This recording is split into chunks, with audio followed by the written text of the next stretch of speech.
to Loudmouth News. Coming at you from Seattle. Let's talk about it. You can now get a 4-year degree majoring in cannabis, putting you on the cutting edge of the industry.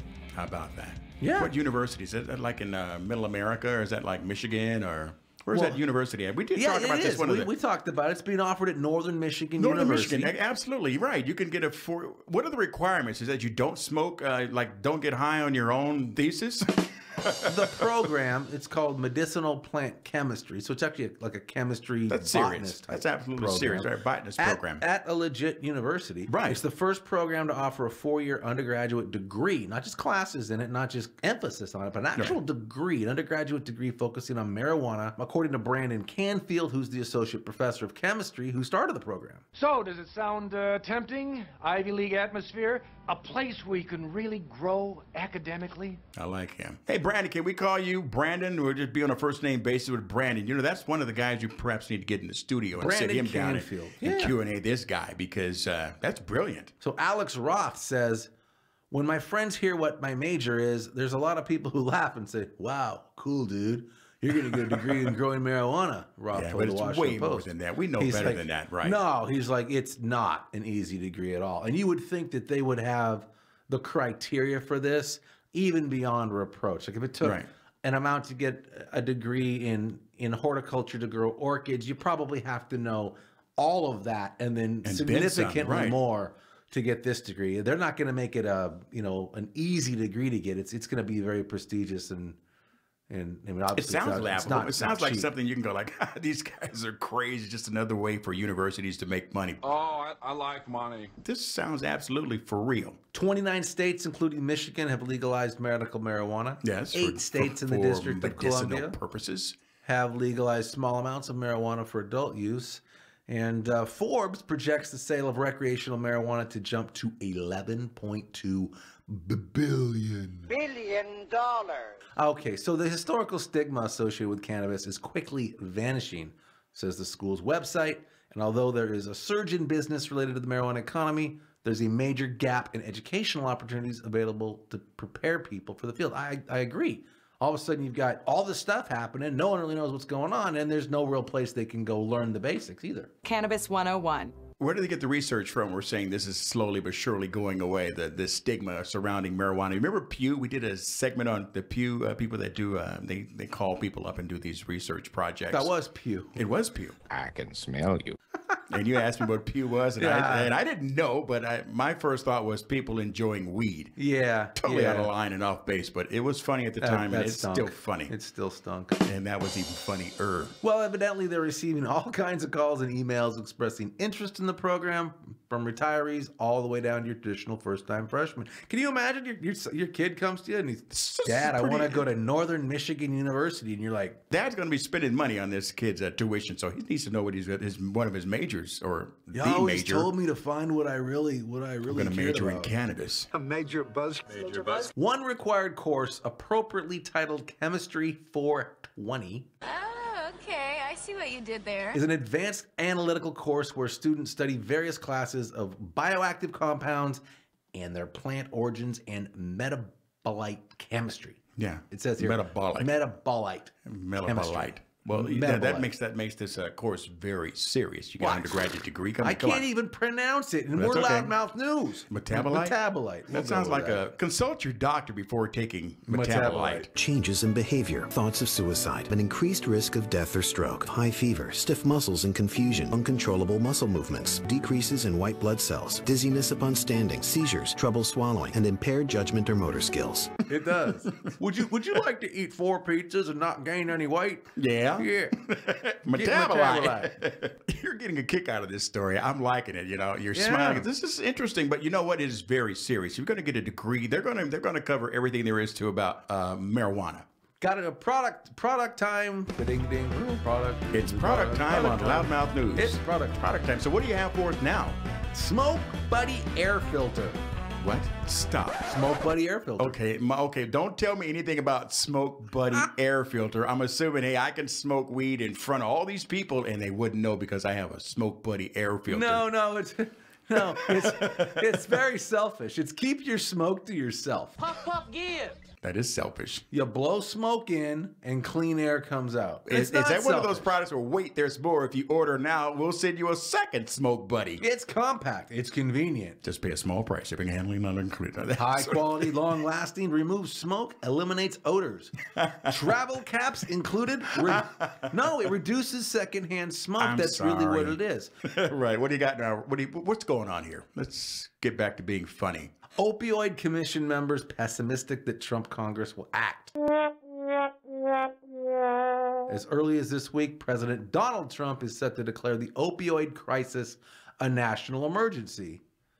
And, well, it is. It's kind of like in the news every other week about this opioid epidemic, and they're going to do something about it. Now, what is that? How is that related to what we talk about every day? One of the key things, and this was on an earlier episode as well that we were talking about, was how certain insurance companies and certain companies believe that if they can get people to take marijuana as a substitute for the opioids. Yeah, we did a segment, yes. Yeah, that it reduces the cost because it's very expensive to treat people with opioids. It's very addictive. It's damaging to people in a much more severe way. You know, that is an option, but I'm with Trump and Congress and the United States top cop, the Attorney General Sessions. They want this to remain a Schedule I drug, and I'm assuming they do not want marijuana as a substitute for this opioid thing, or am I reading this wrong? Recently, they told reporters he's going to have a major announcement on the massive opioid problem. I don't know if that means, hey, we're going to make it easier to smoke marijuana, or if he's just going to dedicate a lot of enforcement to the opioid problem. The latter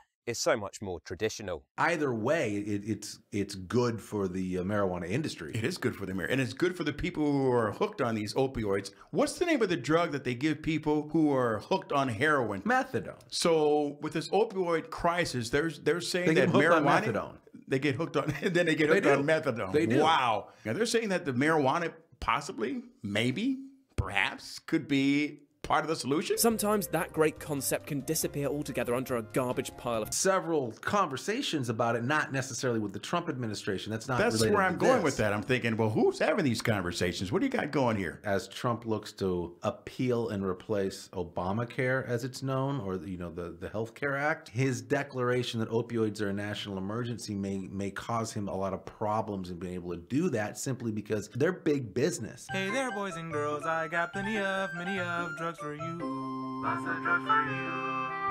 Yes, they are. They're very big business, and he needs to get the support of people who arguably are very tied into that business, or at least have strong interests in it, or strong backers in. And bring the pharmaceutical companies, insurance companies together, and sit around the round table and let's find a solution to this problem, because this is a big problem. It's a tough one when you say, listen, here's something that's being prescribed by the millions that is very expensive, it's addictive, they can't get off of it, and then if they do get addicted to it, well, then we get to treat them with another drug. Come on, everybody, let's be hypocritical bastards. Of which we get to control and get paid for. I mean, it's a circle that's going around, and you look at it from the outside and say, I mean, yeah, opioid abuse is bad, but if you're looking at it from an insurance company standpoint, or a pharmaceutical company that's selling millions and millions of dollars of the opioids and in insurance so people can be able to pay for them, you may have a different opinion on it. Yeah, I like money, though. So is this being subsidized by the ACA, or AKA Affordable Care Act? Yes, that's the issue. Well,